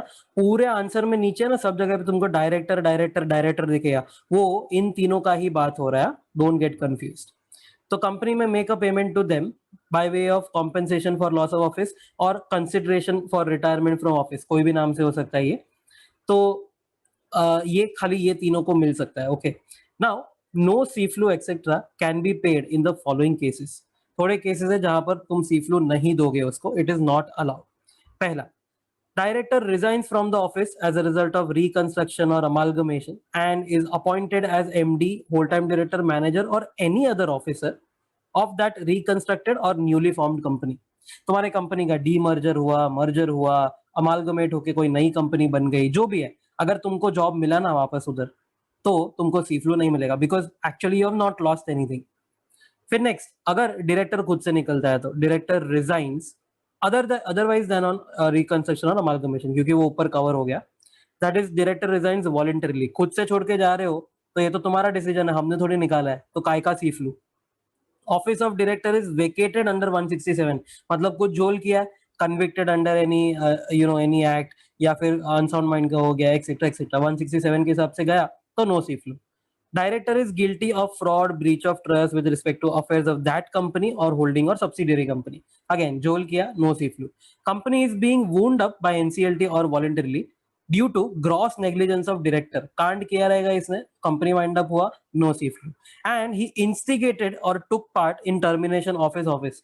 वो एग्जांपल दिया था ना तो चलते चलते वो लड़कियों को देखते तो सीटी मारता है, फिर कोई भी कंप्यूटर दिखा तो उसका सीपीयू का वायर खींच के निकल जाता है, फिर किसी का लैपटॉप देखा कभी भी चलते चलते बंद करके जाएगा, किसी पे पानी फेंक दिया, आलतू फालतू चीजें किया और उसको कंपनी ने निकाल दिया। तो ये तो भाई तुम इंस्टिगेट कर रहे हो। बिग बॉस में लोग करते हैं ना, थोड़ा भी आड़ा टेढ़ा बोलेंगे फिर सामने वाला मारेगा और फिर बिग बॉस को घर से बाहर निकाल देगा। तो ऐसे केस में no C flu will be given. ये जानबूझ के तुमने किया इसके। फिर क्वांटम मैक्स सी फ्लू कितना दे सकते हो, ये बहुत इंपॉर्टेंट है। Remuneration that he would have earned for remaining tenure और 3 years whichever is lower. उसका जितना रिमेनिंग है, देखो 5 साल का उसको टेनर देता ना अपन, तो अगर समझो उसका रिमेनिंग है 3.5 years या 3 विच एवर इज लोअर, तो हम उसको है ना और 3 साल के लिए रेम्यूनरेशन देंगे। ये बट कितना रेम्यूनरेशन देने का, तो it will be based on average remuneration of last 3 years और shorter period as the case may be. तो समझो अगर ये यही केस में समझो रिमेनिंग है ना 3.5 है, मतलब यू हैव ऑलरेडी वर्कड 1.5, 5 का वो स्केल पे, तो 1.5 काम किए हो ना, तो 1.5 में जो तुम्हारा एवरेज रेम्यूनरेशन था ना वो, मतलब लास्ट 3 years अगर हुआ रहेगा तो वो, नहीं तो शॉर्टर पीरियड जैसे 1.5। ओके, फिर अपन ने एग्जाम्पल देखा था, फटाफट देख लेंगे। एमडी का टर्म है समझो 5 साल का, रेम्यूनरेशन ऐसा डिसाइड हुआ था 5 साल का 10, 12, 14, 16 और 18 lakh. If removed after 2 years या आफ्टर 4 years या फिर एक और है आफ्टर 1 year 8 months। अगर 2 साल बाद निकला, ठीक है, तो एवरेज रेम्यूनरेशन 2 साल का क्या था, 10 और 12 मतलब 11 लाख। नेक्स्ट 3 years के लिए उसको देंगे रिमेनिंग 10 और 3, और 3 विच एवर इज लोअर तो 3 आएगा, तो 11 × 3 33 देंगे। अच्छा 4 साल बाद अगर निकला, 4 साल बाद निकला मतलब ये वाले केस में इधर, तो एवरेज रेम्यूनरेशन अब लास्ट 3 साल का ही लेना है खाली अपने को, तो इधर आएगा 14 लाख। एक खाली साल बचा है ना एक्स्ट्रा, मतलब रिमेनिंग 10 और जो है वो 1 और 3 विच एवर इज लोअर, तो 1 आएगा, तो 14 लाख इंटू 1। अगर क्वेश्चन ऐसा आता है 1 year 8 months के बाद रिमूव हुआ, तो पहले तो एवरेज निकालना पड़ेगा तुमको। तो फर्स्ट ईयर का 10 लाख था, सेकेंड ईयर का 12 लाख था, उसमें 8 ही महीना काम किया, तो 12 इंटू 8/12, ठीक है, डिवाइड बाय अब कितने ईयर्स हुए, तो 1 year तो पूरा था एंड सेकेंड 8/12 हुआ था, मतलब 0.666 समथिंग आएगा। तो ये करके रेम्यूनरेशन एवरेज आया 10.8 लाख। कितना टाइम बाकी है, तो इधर देखोगे 1 year 8 months है, मतलब रिमेनिंग 3 year 4 months है, ठीक है, और 3 विच एवर इज लोअर, तो 3 इंटू 10.8 करने का, तो 32.4 लाख मैक्सिमम सी फ्लू दे सकते हैं। No C flu if winding up of a company commence before date of cessation of his office or within 12 months from the date of cessation if assets of the company are not sufficient to repay the shareholders capital and premium। मतलब कि अगर समझो winding up हुआ है, ठीक है, वो निकला ना उसके पहले ही, बिफोर, या फिर वो निकला उसके विद इन 12 मंथ्स, मतलब झोल करके गया है और बाद में वाइंडिंग अप हुआ समझो विद इन 12 मंथ्स। तो इन दैट केस अगर कंपनी के एसेट सफिशिएंट नहीं है ना पेमेंट करने के लिए, किसको, शेयर होल्डर्स को, तो हम एमडी को वगैरह को सी फ्लू नहीं दे सकते। अच्छा शेयर होल्डर्स कैपिटल तो समझा, व्हाट वाज प्रीमियम, तो याद करो प्रेफरेंस शेयर होल्डर को जो रिडेम्पशन ऑन प्रीमियम होता है ना उसका बात हो रहा है। फिर section 202 does not prohibit payment to MD etcetera for services rendered in other capacity. मतलब कि उसको तुम एमडी बनने का पैसा, एमडी है वो उसका पैसा तो दे ही रहे हो, साथ में अदर कैपेसिटी जैसे कि वो डॉक्टर है या सीए है या लॉयर है जो भी है, तो अदर कैपेसिटी में है ना तुम दो उसको, हमको उससे फर्क नहीं पड़ता है। Okay, this was 202। Section 203 appointment of KMP. कौन सी कंपनी कितने केएमपी अपॉइंट करेगी, मिनिमम मैक्सिमम वगैरह कहीं पे भी नहीं लिखा था, तो उसके लिए ये 203 था।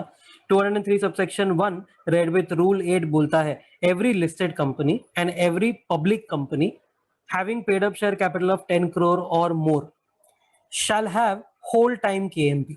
होल टाइम केएमपी में आएंगे 3 लोग मिनिमम। कौन 3 लोग, पहला सीएफओ प्लस सीएस, ये पहला हो गया, ये दूसरा हो गया। तीसरा जो है या तो एमडी या तो सीईओ या तो मैनेजर, और इन देयर एब्सेंस डब्ल्यूटीडी भी चल जाएगा। तो ये तीसरा कैटेगरी है, ठीक है। तो 3 होल टाइम केएमपी होते हैं, ठीक है, तो ये तीनों होने ही चाहिए। तो सीएस सीएफओ मैंडेटरी, एंड ये 4 में से कोई भी एक, एमडी सीईओ मैनेजर प्रेफरेबली, नहीं है तो फिर whole time director. What about private companies? तो रूल 8A बोलता है every private company having paid up share capital of 10 crore or more shall appoint a whole time company secretary. बस बाकी कोई भी नहीं, सिर्फ कंपनी सेक्रेटरी। पहले ये 5 करोड़ था, अब ये 10 करोड़ हो चुका है, एक छोटा सा अमेंडमेंट हुआ है, तो ये दोनों कंपेयर हो सकता है, ये भी 10 और ये भी 10। बट पब्लिक का अगर 10 करोड़ हो गया तो उसको ये तीनों, बट प्राइवेट का अगर 10 करोड़ हो गया तो सिर्फ एक जो है CS।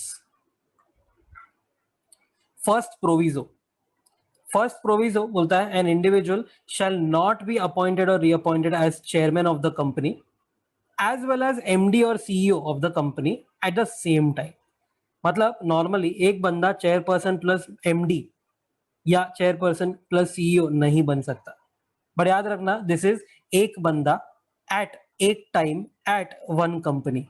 ओके, अगर मैं आज चेयरपर्सन हूं, फिर मैंने वो पदवी छोड़ दिया और उसके बाद में यही कंपनी में MD बना तो चल जाएगा, but at the same time नहीं चलेगा। बट एक्सेप्शन है, इफ AOA प्रोवाइड्स अदरवाइज तो चेयरपर्सन प्लस MD एक सिंगल बंदा बन सकता है एक कंपनी में, या if company does not carry multiple business तो भी चलेगा। अगर एक ही धंधा है तुम्हारा, समझो तुम रिलायंस नहीं हो, एक ही धंधा है तुम्हारा अगर खाली, तो चेयरपर्सन प्लस MD बन सकता है एक बंदा। फिर एक एक्सेप्शन है, सेकंड प्रोविजो बोलता है कि जो अभी ऊपर पड़ा ना first proviso will not apply to some companies. कौन सी कंपनीज? तो public companies having paid up share capital 100 crore और मोर, एंड ये बहुत इंपॉर्टेंट है, अभी तक तुम सब जगह पे और पढ़ रहे थे, तो एंड टर्नओवर 1000 करोड़ और मोर। अगर कोई पब्लिक कंपनी का कैपिटल 100 या उससे ज्यादा, टर्नओवर 1000 या उससे ज्यादा है, and it has multiple business and one CEO for each business. मतलब समझो हम हैं रिलायंस एग्जाम्पल, ठीक है, हम रिलायंस है, हमारे 2 धंधे हैं, ऐसे तो 2000 है बट हम एग्जाम्पल लेंगे, सिर्फ 2 धंधे। अगर मेरा एक धंधे के लिए मेरा CEO है एक, CEO 1, सेकेंड धंधे के लिए मेरा CEO 2 है, ठीक है, तो अगर मैं मुकेश अंबानी हूं तो क्या मैं रिलायंस का MD प्लस चेयरपर्सन बन सकता हूं? ये है मुकेश अंबानी का आंसर इज यस, क्योंकि उसको ऊपर वाला प्रोविजन अप्लाई ही नहीं करता है, क्योंकि उसके जितने भी बिजनेस है, मल्टीपल बिजनेस है, हर एक के लिए उसने एक CEO रखा है, तो चलेगा, Mukesh Ambani can become MD plus chairperson of Reliance, no problem. उसके बाद 203 सबसेक्शन 2 बोलता है अपॉइंटमेंट के बारे में, एवरी WT KMP मतलब whole time KMP shall be appointed by board resolution and such board resolution shall contain terms and conditions of appointment. क्या terms and condition होगा? तो उसका टेनोर क्या होगा, उसका रेम्यूनरेशन क्या होगा, एक्सेट्रा एक्सेट्रा। अच्छा, 117 सबसेक्शन 3 में अपन पढ़े थे ना आंसर, CBI बिग डेटा पा, इसमें ये वाला A था, उसमें था अपॉइंटमेंट ऑफ KMP के लिए compulsory BR at BM, no circulation allowed, तो उधर लिखा था, यहाँ पर कनेक्ट कर दो इसको, तो होल टाइम KMP को अगर अपॉइंट करना है तो क्या चलेगा, क्या लगेगा, BR at BM only. Subsection 3 restriction on multiple appointments, ऐसा बोला है कि एक whole time KMP shall not hold office in more than one company at the same time except in it subsidiary. मतलब अगर मैं समझो एक कंपनी में CFO हूँ, ठीक है, रिलायंस में मैं CFO हूँ, उसके नीचे समझो उसका सब्सिडरी है जियो, अगर जियो में मैं CEO हूँ, जस्ट एन एग्जांपल, तो क्या चलेगा? हाँ, बिंदास चलेगा। मतलब not more than one company तो बोला है, बट सब्सिडरी होगी ना तो चल जाएगा। अच्छा, फिर एक और समझो, अगर मैं टाटा में अगर CS अपॉइंट हो गया तो ये नहीं चलेगा। ओके, क्या इसका मतलब ये है कि मैं टाटा में डायरेक्टर नहीं बन सकता हूँ? नहीं, डायरेक्टर बन सकते हो, डायरेक्टर के लिए कोई वांदा नहीं, देखो नीचे लिखा है, but he can be a director in other company with the permission of BOT। फिर MD के लिए एक एक्सेप्शन है, MD के लिए बोला है if a person is MD और manager in a company then he can be appointed as MD in one other company, not more than one other company. मतलब एग्जाम्पल, अगर तुम MD हो रिलायंस में, अगर तुमको अब MD बनना है टाटा में, अलाउ, चलेगा। अब वापस अगर एक और कंपनी है, समझो you want to become MD in Bata, ये नहीं चलेगा, रुक जाओ, हम हमारे दो जगह पे MD बस है, बट इतना इजी नहीं है। अगर तुमको MD बनना है ना दूसरे कंपनी में, समझो रिलायंस के बाद टाटा में, तो अपॉइंटमेंट का एक प्रोसीजर फॉलो करना पड़ेगा by board resolution at board meeting with consent of all the directors present at the board meeting. मतलब यूनानिमस मांगता है, जैसे अपन 186 वाले में पढ़ा था ना लास्ट चैप्टर में, 186 में लिखा था कि LISG तुमको करना होता ना तो यूनानिमस लगता है वैसे ही। And special notice of this meeting and resolution must be given to all the directors who are in India. सबको पता चलना चाहिए कि क्या रेजोल्यूशन हमको पास करना है। ओके,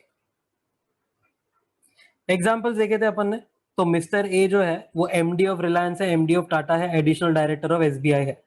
तो MD of Reliance, MD of Tata चलता है ना, क्योंकि of course I am assuming कि यूनानिमस रेजोल्यूशन मिल चुका है एंड ये एडिशनल डायरेक्टर बना है, उसके लिए भी बीओडी का परमिशन मिल चुका है, तो ये वैलिड हो गया। फिर mister B MD of Reliance Jio, CS of Tata, director of Bata. Director में तो हमको कोई दिक्कत नहीं है, ठीक है। अगर वो एमडी ऑफ रिलायंस जियो है तो भाई अब तुम सेकंड पोजीशन ले रहे हो ना होल टाइम केएमपी का, ये नहीं चलेगा। You can't become whole time KMP in more than one company, ये बोला था, तो ये हो गया इनवैलिड। फिर एक और मिसेस सी है, तो वुमेन डायरेक्टर ऑफ रिलायंस है, ठीक है। वुमेन डायरेक्टर हो या नॉर्मल डायरेक्टर हो, यहां पर हमको फर्क नहीं पड़ता, डायरेक्टर है तो चल जाएगा, अज्यूमिंग परमिशन मिला बीओडी का। सीएफओ ऑफ रिलैक्सो है and MD of Reliance is subsidiary है। अब देखो सीएफओ ऑफ रिलैक्सो है, इधर तक ठीक था। एमडी मतलब ये देखो second whole time KMP ship ले लिया उसने, ऑफ रिलायंस इज सब्सिडरी। अब देखो रिलैक्सो की सब्सिडरी होती ना तो एक बार चल जाता, बट रिलायंस की सब्सिडरी है, ये नहीं चलेगा। अगर यहीं पे लिख देता हूं मैं, समझो कि वो रिलैक्सो का सब्सिडरी है और उसकी वो एमडी बनी है, तो ये एक बार चल जाता, क्योंकि होल टाइम केएमपी जो है it can be in in some other company only if it is our subsidiary. तो यहां पर ये वायोलेशन, तो ये भी हो गया इनवैलिड। फिर 203 सबसेक्शन 4, वैकेंसी हुआ तो क्या सीन है, तो सिंपल है, filled up at board meeting by BOD and कभी तक within 6 months from the vacancy. अभी तक जो भी पढ़ा ना 203 subsection 1, 2, 3, 4 shall not apply to MD, CEO, manager or in their absence WTD to a government company that has not defaulted under 137(92)। ये बोला है सबसेक्शन 4A ने।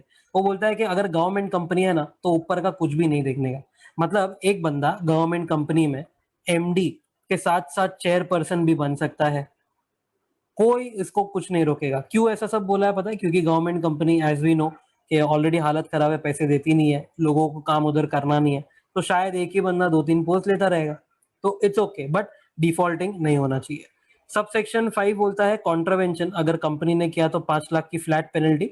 डिफॉल्टिंग डायरेक्टर या केएमपी होगा, डायरेक्टर का भी डिफॉल्टिंग होगा, प्रायर परमिशन नहीं लिया होगा। एक जगह पे तुम एमडी हो, दूसरी जगह पे डायरेक्टर बनना है तो परमिशन लगता है। सिमिलरली केएमपी ने अगर नहीं लिया होगा तो पेनल्टी 50,000 का and 1,000 per day continuing offence का होगा, मैक्सिमम 5 लाख तक ही जाएगा। और चिंदी पेनल्टी है, 5 लाख जो है वो 2-3 महीने में कमा लेगा। फिर 204 secretarial audit for bigger company. Secretarial audit, पहली बात तो सेक्रेटरियल ऑडिट में क्या क्या चेक होता है, मैंने बोला था बोर्ड मीटिंग्स बराबर से हुई है कि नहीं, जनरल मीटिंग बराबर हुई है कि नहीं, कमिटी मीटिंग बराबर हुई है कि नहीं, मिनट्स बुक्स बराबर रखा है कि नहीं, फिर सारे के सारे ये स्टैट्यूटरी रजिस्टर्स, स्टैट्यूटरी रजिस्टर अपन अभी तक देखे एमबीपी 1, 2, 3, 4 अपन ने देखा था। नोटिस होते हैं, नोटिस चेक करेंगे ये लोग, शेयर होल्डर रजिस्टर, फिर डिपॉजिट होल्डर का रजिस्टर, इन्वेस्टमेंट्स के रजिस्टर, एक्सेट्रा एक्सेट्रा, सब बेसिकली कंप्लाई हो रहा है कि नहीं वो देखना है। तो एवरी लिस्टेड कंपनी को मैंडेटरी है सेक्रेटरियल ऑडिट। रूल 9 बोलता है other public company paid up share capital 50 crore और मोर, और टर्नओवर 250 करोड़ और मोर, और outstanding loan from bank PFI 100 crore और मोर। ठीक है, अलग नंबर है 50, 250 एंड 100, इधर ये अमेंडमेंट हुआ है तो अच्छा चांस है आने का। Procedure conducted by practising company secretary PCS. Audit report होगा फॉर्म MR3 में, annex the audit report with the board report. क्या क्या ड्यूटी होगी कंपनी और बीओडी की, तो कंपनी की ड्यूटी है give all the assistance and facilities to PCS for auditing all the secretarial records of the company, उसको सारा का सारा असिस्टेंस दे दो। बीओडी को बोला है, अगर समझो अपन बचपन में पढ़े थे ना, ऑडिट रिपोर्ट को क्वालिफाई करते हैं, क्वालिफाइड होता है, कभी कभी अनक्वालिफाइड होता है, एडवर्स होता है, डिस्क्लेमर होता है, तो कुछ भी टाइप का अगर ऑडिटर ने कुछ भी निकाला क्वालिफिकेशन वगैरह, तो board report shall include explanations to all the qualification and remarks made by PCS in MR3, तो एक्सप्लेन करना पड़ेगा। कॉन्ट्रावेंशन हुआ बाय कंपनी ऑफिसर या पीसीएस तो 1 लाख से 5 लाख तक की पेनल्टी लगेगी, फाइन लगेगा। फिर 205 functions of CS, read with rule 10। CS क्या क्या काम करता है, तो report to the BOD about compliance of companies act and all the other laws जो उसको लगता है, ensure the compliance of secretarial standards, guide the BOD with respect to their duties, powers, responsibilities, and corporate governance, facilitate and convene board meeting, committee meeting, general meeting, and maintain their minutes, take approvals of BOD, company, government वगैरह, किधर भी तुमको दिखता है ना prior approval of ये needed वो needed वगैरह, सब ड्राफ्टिंग भी यही करेगा एंड फैसिलिटेट भी यही करेगा कि हाँ इसका अप्रूवल अभी लेना है। represent before regulators and NCLT या अथॉरिटीज, एग्जाम्पल वही रेगुलेटर्स एंड अथॉरिटीज में एनसीएलटी है, एनसीएलएटी है, और भी आएंगे, देखो धीरे धीरे ऐड होते जाएंगे। आरओसी, फिर अपना एडजुडिकेटिंग अथॉरिटी, ये तो सिर्फ कंपनीज एक्ट में हुए, और भी सारे बहुत सारे जगह पे होते हैं। समझो लिस्टेड है कंपनी तो सेबी, सेबी का भी अंदर इफ यू रिमेंबर बहुत सारे ऑफिसर्स थे, एडजुडिकेटिंग ऑफिसर्स थे, डायरेक्टर वगैरह, बहुत सारे अलग अलग एक्ट में जितने भी अथॉरिटीज रेगुलेटर्स है सबके पास तुम सीएस को भेज सकते हो बिंदास, except high court supreme court. High court supreme court में सीएस वगैरह कोई भी अलाउड नहीं होगा, only lawyer. And last, discharge duties under companies act as well as those given by the BOD, BOD के नीचे ही आता है ये, just like MD and manager. Very important, schedule 5 of the companies act, उसमें 4 part, part 1, 2, 3, 4। Part 1 already studied in 196, याद करो IDR वाला शॉर्ट फॉर्म था, eligibility criteria for MD WDD manager. फिर पार्ट 2 रेम्यूनरेशन, यही तो अपने को मेन चीज पढ़ना है। पार्ट 3 बोलता है some provisions which are applicable for first and second part, and part 4 बोलता है सेंट्रल गवर्नमेंट में exempt a company from compliance of schedule 5। Okay, part 1 तो हो चुका है, पार्ट 2 में शुरू करते हैं रेम्यूनरेशन।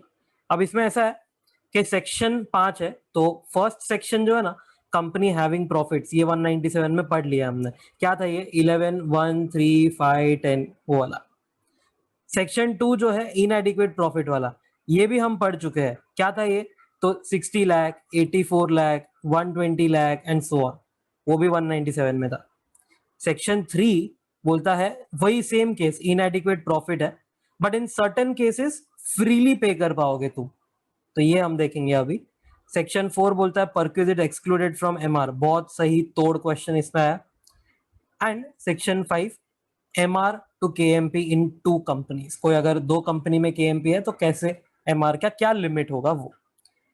सेक्शन 1, 2 तो हो चुका है, तो section 3 of part 2, section 3 of part 2 बोलता है कंपनीज विद इनएडिक्वेट प्रॉफिट्स में पे managerial remuneration in excess of limits under section 2 of part 2, मतलब वही 60 लाख, 84 लाख, 120 लाख वाला।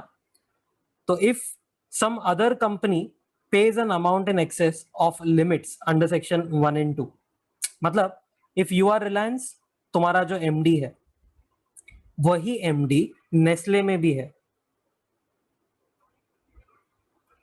रिलायंस का एमडी नेस्ले में भी है, मतलब वो अदर कंपनी बोलेंगे। if some other company pays in excess of limits under 1 and 2, so that some other company should be either foreign company or a company that has got shareholders approval, that company treats the amount as MR, managerial remuneration, मतलब आलतू फालतू कोई employ type नहीं, MR के type. And 197 जो है ना वो comply होना चाहिए, ओके, जो भी केएमपी को वो पे करता है।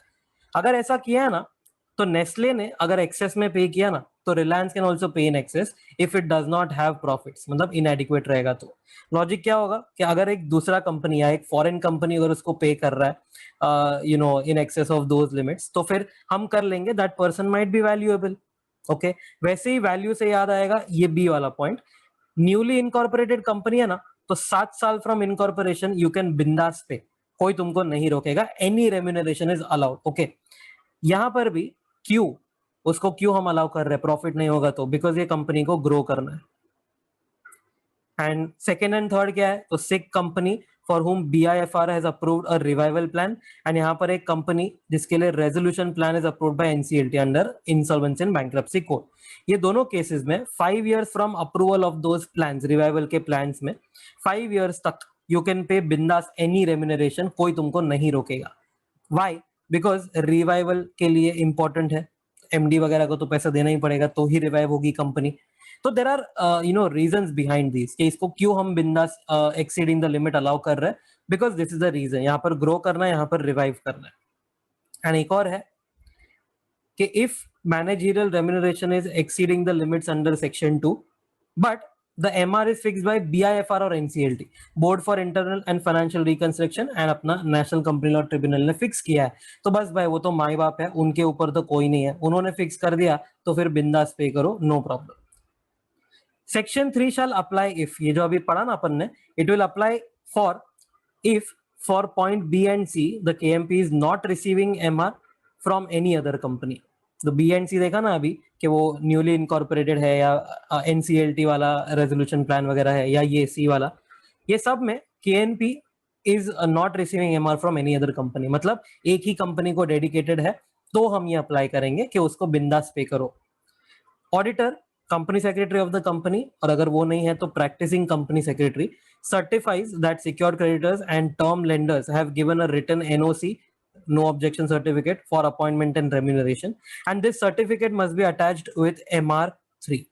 MR3 क्या होता है? 60 days के अंदर फ्रॉम अपॉइंटमेंट तुमको ये फाइल करना होता है, अपॉइंटमेंट ऑफ केएमपी से। And again same, auditor CS या PCS certifies that there is no default to any creditors or deposit holders, तो ही ये अप्लाई करेंगे, मतलब बिंदास अलाउ हो, कोई स्पेशल रेजोल्यूशन वगैरह कुछ जरूरत नहीं होगा ये सेक्शन 3 में।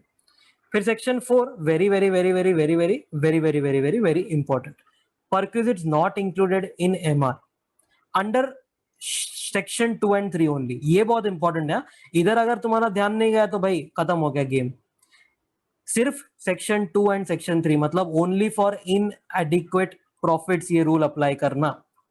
अगर एडिक्वेट प्रॉफिट्स है तो जो एमआर आएगा ना 11% या 1351 जो भी है, उसमें सब में ये परक्विजिट्स ऑलरेडी इंक्लूड हो चुके हैं।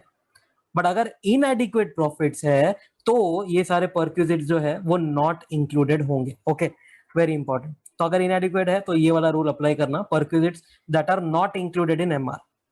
मतलब क्या है इसका? तो एमआर के ओवर एंड अबव फ्रीली पे करो, बिंदास पे करो, कोई नहीं रोकेगा।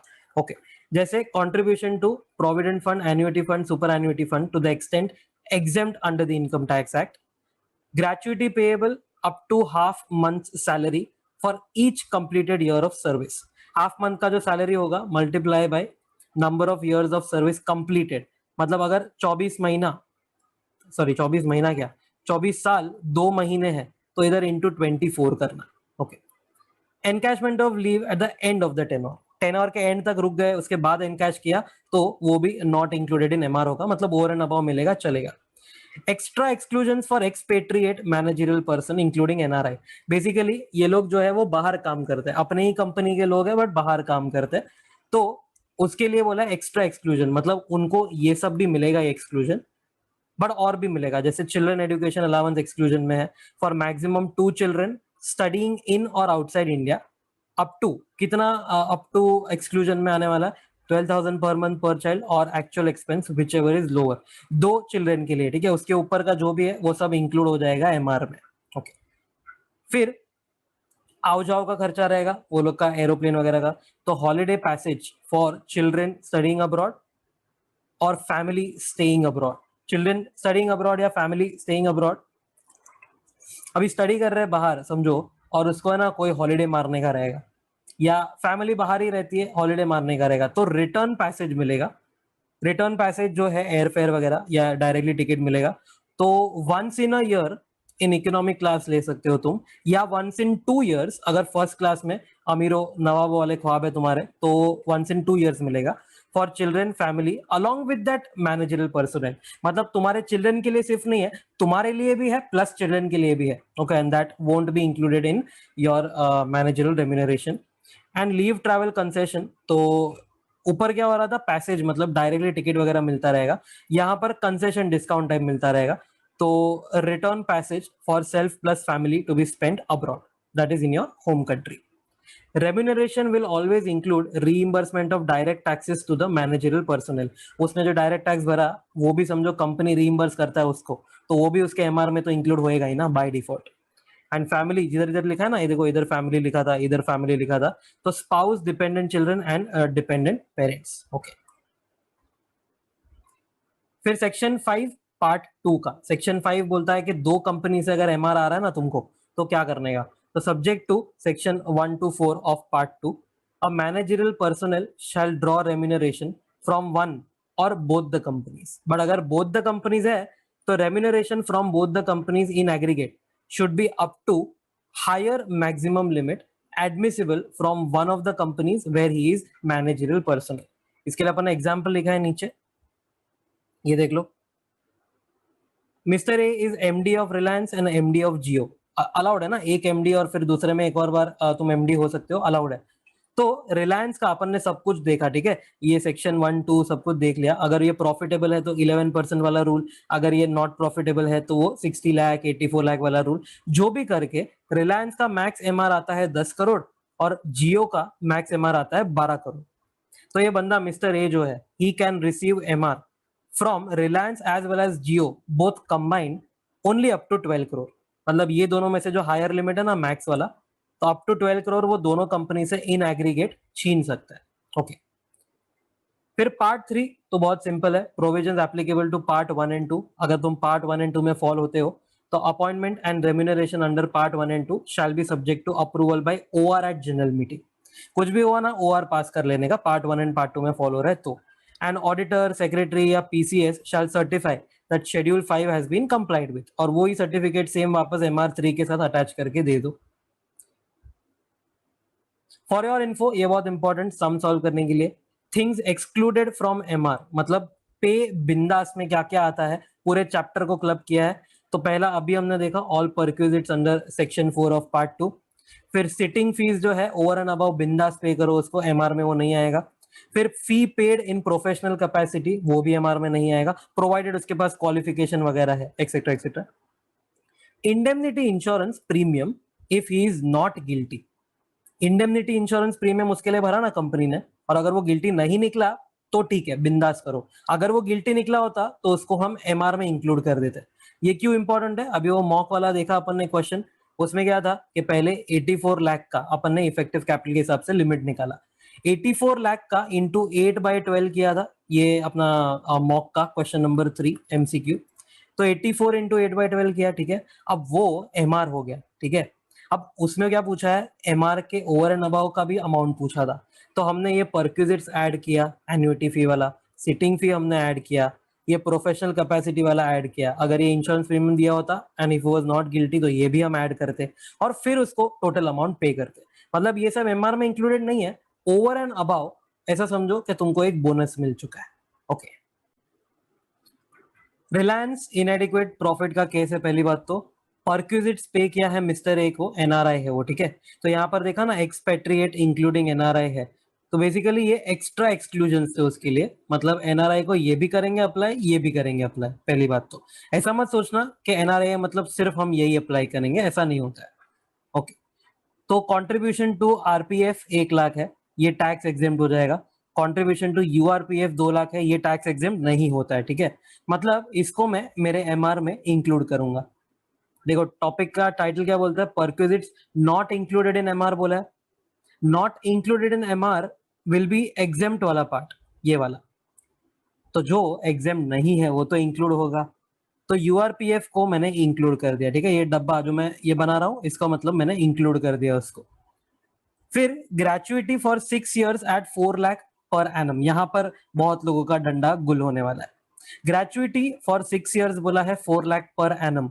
पहली बात तो तुमको इसको इंटरप्रेट कैसे करना है, ये देखो अपना कंडीशन क्या था, gratuity payable for half month salary for each completed year of service. इसका मतलब क्या है पता है, देखो उसका सैलरी यहाँ पर 6 लाख पर मंथ दिया है, 6 लाख पर मंथ का अगर सैलरी दिया है तो हाफ मंथ का सैलरी कितना हुआ, 3 lakh into completed year of service, तो यहाँ पर 6 साल जो क्वेश्चन में दिया है वही लेंगे।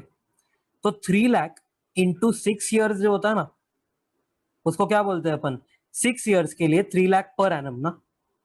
3 लाख इंटू 6 करते हो मतलब क्या, 3 लाख पर एनम इंटू 6 हुआ। तो ऐसे ही यहाँ पर उसको दिया है 4 लाख पर एनम इंटू 6, समझा। मतलब 3 तक तुमको इंक्लूड नहीं करना है, तो 1 लाख पर एनम तो इंक्लूड करेंगे ना। तो इधर क्या आएगा, इधर भी मैं डब्बा बना दूंगा, इधर आएगा 1 lakh per annum for 6 years. तो 3 lakh per annum for 6 years को एक्सक्लूड करना था, तो 1 lakh per annum for 6 years को इंक्लूड करूंगा। इधर क्या था डब्बे में, 2 लाख था, तो 2 लाख ये हो गया यहाँ पर 6 लाख। अभी तक टोटल 8 हुआ है मेरा एमआर। फिर लीव एनकैश्ड ड्यूरिंग द टेनोर, ये देखो एंड ऑफ द टेनोर बोला ना तो नॉट इंक्लूडेड होता है, बट ड्यूरिंग द टेनोर बोला है मतलब वो भी इंक्लूड करना पड़ेगा। टेनोर खत्म नहीं हुआ है, बीच बीच में उसने लीव एनकैश किया है, तो इन दैट केस ये भी काउंट हो जाएगा 2 लाख।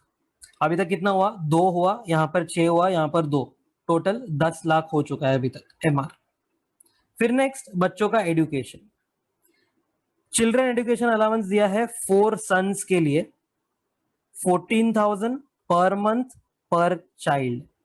ओके, और इधर देखो लेफ्ट में लिखा ही spent 1 lakh each child per annum on education. तो एग्जेम्पशन कैसे कैलकुलेट करने का, 12,000 पर मंथ पर चाइल्ड और एक्चुअल एक्सपेंस बोला है विच एवर इज लोअर। तो पहली बात तो मैक्स 2 चिल्ड्रन का लेना है। ओके, अब मैक्स 2 चिल्ड्रन के लिए तुम कितना यहाँ पर ये नॉट इंक्लूडेड वाले पार्ट में डालोगे, तो 12,000 पर मंथ पर चाइल्ड है, 12,000 पर मंथ पर चाइल्ड ले लो, समझो 2 चिल्ड्रन के हम ले रहे हैं, ठीक है। तो 12,000 पर मंथ इंटू समझो 12 महीने किया तो 1,44,000, और समझो और 2 चाइल्ड है मतलब 2.88 लाख हुआ यहाँ पर। और एक्चुअल एक्सपेंस 2 चाइल्ड के लिए, 2 चाइल्ड के लिए कितना एक्चुअल एक्सपेंस किया है, 2 लाख, क्योंकि देखो इधर 1 लाख पर एनम पर चाइल्ड बोला है ना, तो उसने 2 लाख का एक्सपेंस किया। विच एवर इज लोअर कितना आता है, 2 लाख आया, तो इन दिस केस 2 लाख जो विच एवर इज लोअर है this will have to be excluded, मतलब ये 2 लाख जो है this won't be included. Okay, अब चेक करो 2 लाख तो हम एक्सक्लूड कर रहे हैं, चेक करो उसको मिला कितना है, उसको मिला है 14,000 पर मंथ पर चाइल्ड। तो 14,000 करो, 14,000 इंटू 12 करो इंटू 4 करो, कितना आता है, 14,000 इंटू 12 इंटू 4 आया मेरे को 6,72,000, मतलब उसको 6,72,000 मिला था, ठीक है, उसमें से हमको एक्सक्लूड करना है 2 लाख, तो 4,72,000 will be added here, 4.72 lakh. ये हो गया चिल्ड्रन अलाउंस वाला पार्ट। ओके, फिर फाइनली यहां पर लिखा है his salary is 6 lakh per month, तो ही वाज एम्प्लॉयड फॉर 12 मंथ्स बोल के रखा है, तो 6 लाख इंटू 12 करो, कितना होता है 72 लाख। अब सबका टोटल मारो, तो इधर 4.72 लाख था और ये ऊपर 10 था, मतलब 14.72 लाख प्लस 72 लाख, कितना होता है देखो 86.72 आएगा।